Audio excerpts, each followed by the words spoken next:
با نفری روبرو شدم که با چهره خیلی غمگین و خسته کنار نشسته بود. به نزدش رفتم و سؤال کردم: چرا ناراحتید؟ با حسرت به چشمانم نگریست و گفت: علم دارم، درد دارم، سوزش دل دارم. گفتمش یگانه کلامی که این همه درد و مشکلی ها را از ما دور می کند این کلام شکرانه است. شکر بگو تا غم و دردت از تو دور گردد. اگر زندگی را این پستی ها و عذاب ها و رنج هایش نمی بود، ما خدا را فراموش می کردیم. به اختیار گریست و گفت: دلم ناله های جانسوز دارد. این ناله هایش را گوش کن، شاید ذره دردم را احساس کنی.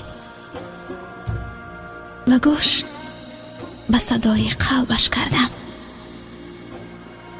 که چون این صدا به گوشم رسید.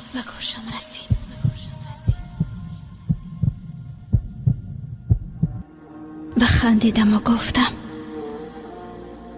اکنون تو به صدای قلب من گوش انداز. و گوش بر صدای قلبم کرد که چون این صدا به گوشش رسید.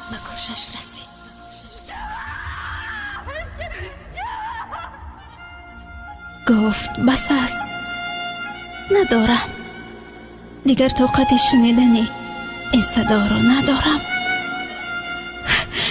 با خنده گفتمش: تو شکر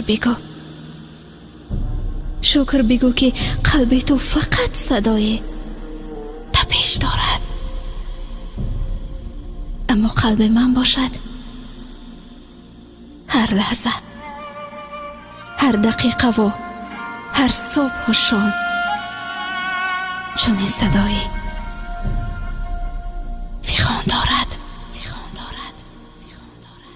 اما میخندم و این فیغان و این درد ها و این ناله ها را با خنده های ساخته خود میپوشانم. تو هم بخند تا خوشی ها پیش واسط گیرند.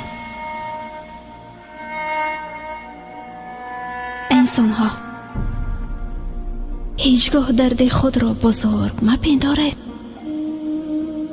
زیرا شاید درد دیگری از شما دیده بزرگتر باشد.